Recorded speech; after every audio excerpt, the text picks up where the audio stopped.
Quer dizer, que enche barriga, que molha a mão, que dá propina, é uma mensagem boa. É uma mensagem de paz, é uma mensagem, ó, você vai ser próximo. Mas por que não dá nada? Isso aí não. Deus pode dizer que ele vai ser amaldiçoado, não vai ter nada. Pelo amor de Deus, que contexto nós estamos vivendo hoje? Pessoas querem aprender a bênção de Deus, profetas dizendo a mesma coisa. Tem uma mensagem, se você der, vai ter. Quem não dá? Quem não dá, Deus fecha a porta do céu, não vai ter nada. Profetas fraudulentos, mentirosos, enganadores, fora da vontade de Deus. E é triste saber que quanta gente está indo atrás desse povo. De profetas mentirosos, enganadores, cuja finalidade é comer a lã da ovelha, a gordura da ovelha, deixa a ovelha completamente despenada.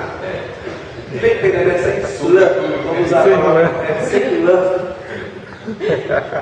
Quem não tem para dar, vai ter mensagem de juízo para ele, mas para quem tem.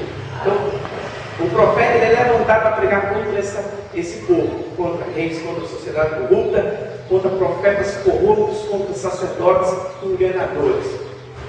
Amém? Bom, vamos lá. Vamos passar para frente aqui. Obediência a Deus. No conceito bíblico de obediência, o verbo hebraico chamar, quer dizer, ouvir, escutar, prestar atenção, obedecer. Não significa apenas receber uma comunicação ou informação ao seu real sentido. O seu real sentido é mais forte, é impetuoso, é obedecer, acatar ordens de autoridade religiosa, civil ou militar. O referido verbo é empregado no Antigo Testamento para obedecer. Em 1 Samuel, capítulo 15, verso 26, 22, Jeremias 42, 6, é usado também em 6 das 9 vezes em que Shema aparece em Miqueias. Quer dizer, essa palavra ouvir, para ouvir, quer dizer, chama a atenção para que o povo obedeça. E é interessante, meus amados irmãos, que não é só ouvir, não é só entrar no ouvido, é levar as pessoas para a conscientização. É por isso que eu mostrei para vocês as 3 mensagens. Primeira, é ele falar do juízo de Deus. Segunda mensagem, do 3 a 5, é chamar o povo a se arrepender. Se arrepender baseado em quê? Baseado na palavra que eles ouviram. Ou seja, uma ação do povo por ouvir a palavra, uma atitude do povo por ouvir a palavra de Deus. O pecador é chamado ao arrependimento através da palavra. Não é eu mostrando para ele os seus pecados, eu mostrando a palavra que liberta dos seus pecados. E ele toma consciência que de fato ele precisa de ser perdoado por Deus para ter um relacionamento com Deus. Então, essa palavra aqui, ouvir, quer dizer, preste atenção, dê ouvido, vocês obedeçam a voz de Deus. Era a mensagem do profeta. E ela aparece por várias vezes. Quer dizer, então, o conceito de obediência é de suma importância, porque ouvir a palavra de Deus, ser um ouvinte esquecido, não traz muitos benefícios, muito pelo contrário, traz mais juízo. E quando eu aprendo a palavra e eu não pratico, é pior. É melhor não ter aprendido. Né? Agora, quando eu aprendo a palavra de Deus e dou ouvidos, se eu obedeço a palavra de Deus, é como diz a palavra de Deus, na obediência Deus chamou Abraão de amigo. Né? É enfatizada essa questão, quer dizer, quando nós obedecemos a palavra de Deus, nós, de fato, e como é que nós obedecemos a palavra de Deus hoje? Deus ele pode falar em nós, com nós e através de nós. Vou repetir, Deus pode falar em nós, ou seja, Deus pode falar comigo e com você. De que forma? Através de seus feitos. Deus pode falar em mim, na minha consciência. A minha consciência diz que eu estou errado porque há um Deus que está me mostrando esse erro. Então Deus pode falar em mim. Mas Deus pode falar comigo através de alguém. Deus pode usar um irmão, uma irmã. Deus pode usar quem Ele quiser para falar comigo. E Deus pode falar através de mim. Entenderam? Levando eu a falar o que Ele está fazendo nessa manhã. Então Deus pode falar em mim, comigo, que é através de uma pessoa, e pode falar através de mim para outra pessoa. E é importante isso porque hoje Deus tem pessoas que lhe representam. Por exemplo, qual é a função do pastor da igreja hoje? Não é, primeiro, cuidar do rebanho de Deus, alimentar esse rebanho, nutrir esse rebanho através da palavra, do ensinamento. E observe de novo a leitura, que ele mostra aqui. O seu real sentido é mais forte, é imperioso. Obedecer é acatar ordens de autoridades religiosas, civil ou familiar. Então Deus ele tem pessoas que representam no seu contexto religioso. Quem é? Pastor. Na igreja, a voz do pastor é uma autoridade de Deus. Então quando o pastor ele dá uma instrução baseada no que a palavra ensina, é digno de ser honrado. Por quê? Porque ele está falando na direção de Deus. Se levantar contra o pastor, contra esse anjo ungido de Deus, para a administração que está administrando, é se levantar contra a ordem de Deus, é desobediência a Deus. Quando Deus coloca um irmão para dirigir o ciclo de oração, um irmão para dirigir o jovem, e eu me contrario contra o que ele está fazendo, eu estou desobedecendo a ordem de Deus. Isso é sério. Ah, mas irmão foi assim, assim, assim. Então, mas conversa de outro jeito, mas não se levanta contra porque está representando o que Deus lhe deu para representar. Abra comigo aí 1 Coríntios capítulo 16, vamos ser rápido. 16 e 16. Paulo vai até mais profundo nessa questão. 16 e 16. É o último capítulo da carta. Veja comigo. Eu vou ler o 15 e vocês vão entender melhor o 16. Ó. Agora vos rogo, Paulo está falando isso, irmãos, sabeis que a família de Estéfanas é as premissas da carne, e que se tem dedicado ao ministério dos santos. Agora veja o verso 16. Que também vos sujeitai aos tais e a todo aquele que auxilia na obra e trabalha. O que ele está dizendo? Quer dizer, essas pessoas são as premissas, ou seja, aqueles que conheceram o Evangelho primeiro, se converteram, ou estão trabalhando em prol desse reino. Eu digo para vocês, se sujeitem a eles. Se eles disserem alguma coisa em relação à vontade de Deus, se sujeitem. São autoridades que Deus levantou.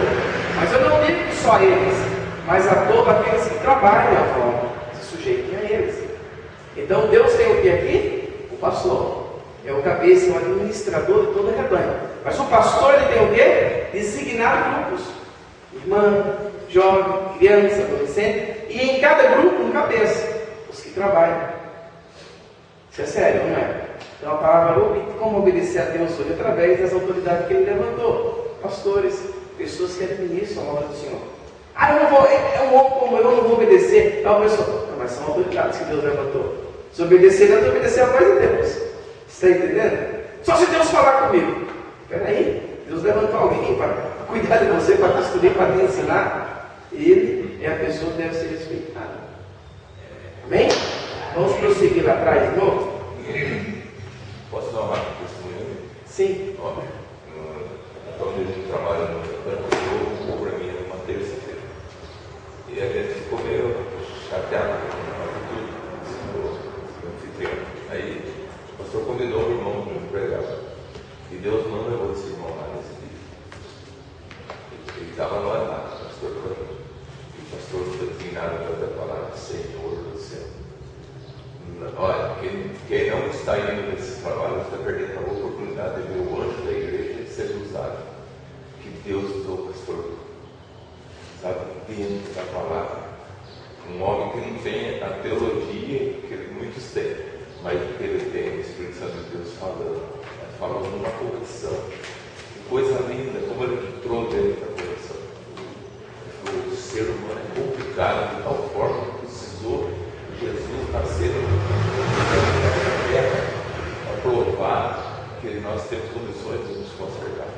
E começou assim, eu nunca vi pastor pregar por Deus. Eu estava meia dúzia, chorou na presença de Deus. Inclusive a pessoa precisava ouvir. Quer dizer, serviu para todos, porque a palavra vem conserto geral. Mas ele veio para um assunto que vinha ocorrido assim de uma forma que não machucou a alma, mas sim, ao contrário, levantou. E depois houve um agradecimento, inclusive, dessa pessoa. E na quinta-feira nós vamos levar a ceia. E ele falou: irmão, agradeço muito pela vida de vocês, e vocês continuarem com o trabalho em casa, que está dando força para mim sobreviver. Você está passando uma transição muito difícil. É o profeta se colocar na posição então, de Deus. O pastor foi usado de uma forma. Só de lembrar que glória a Deus, né? Muito bem. Mas dentro da palavra, você vê que eles fogem. Fugido que Deus deu, né? Exatamente. Ó, a mesma ideia, isso nos ensinos de Jesus, de acordo com Mateus capítulo 11, verso 15, ele fala: ouvir, chama a atenção para o povo ouvir, e ter ouvido osso. Por consequente, a obediência deve ser precedida pela compreensão e pelo amoroso acatamento da mensagem divina, de acordo com Mateus capítulo 7, verso 24 a 26. Nesse sentido, ela pode ser definida como a prova suprema da fé do nosso amor a Deus. Quer dizer, olha que importante ter a obediência à palavra e à instrução do Senhor. Quer dizer, é uma forma de nós demonstrar que de fato nós temos fé em Deus. Tá? É interessante quando ele se refere a Mateus capítulo 11, verso 15, mas principalmente capítulo 7, verso 24, que vai de fato até o verso 27, quando Jesus está mostrando o resultado da importância de se ouvir a palavra de Deus. Por que o resultado? Porque é a soma de um estudo que começa no capítulo 5. Capítulo 5, 6 e 7 é o Sermão da Montanha. E ele termina no capítulo 7 e termina mostrando justamente o resultado, tá, de se obedecer à palavra de Deus. Mostrando ali, aquele que ouve a minha palavra e pratica, ou seja, aquele que ouve a minha palavra e não pratica, eu comparo ele com um que faz a sua casa na areia. E qual é o resultado da casa feita na areia sem uma boa estrutura? Vem os rios, vem a tempestade, foi grande a queda daquela casa. Mas ele termina: mas o homem que ouve a palavra e a pratica, que põe em prática, eu vou compará-lo, né, um homem prudente, que edificou a sua casa sobre a rocha, vê os rios, vê a chuva, vê os ventos, mas não derrubou aquela casa, ela permaneceu. O resultado de se obedecer à palavra de Deus. Quer dizer, não é só ouvir, é ouvir, né, praticar, obedecer. Põe em prática aquilo que se aprende, o resultado vem. O resultado vem, e pode ter certeza que as tempestades também vão vir. As tempestades, porque a prova do resultado é esse, que a tempestade vai vir, o vento vai vir, quer dizer, vai vir de todo lado, meio que queira derrubar essa casa, mas o resultado, a prova disso é que ela permanece em pé. Por quê? Porque está construído sobre a rocha. E para nós bem sabemos que a rocha, como nós estamos firmados, é o Senhor Jesus Cristo. Que é o que nos faz suportar os ventos da vida, né? As dificuldades. A desobediência das nações. O Senhor não é uma divindade tribal. Eu vou estudar para você levar de pouco. Que habita em 4 paredes. Ele é o Deus de toda a terra. É o soberano de todo o universo. Justamente por isso ele apresenta-se como juiz e testemunha, não apenas contra o seu povo Israel e Judá, e não só contra eles, mas também contra todas as nações da terra. Tá? Quer dizer, Deus é juiz soberano sobre tudo, sobre todos. Mas na mensagem dele, ele mostra como, mas mostra também que ele é esse Deus justo. Né? Quer dizer, Deus, meus amados irmãos, ele tem grande amor pelo pecador, mas a ira dele vem sobre o pecado desse pecador. Então, se ele não experimenta a misericórdia e a graça de Deus, pode ter certeza que mais tarde ele vai se encontrar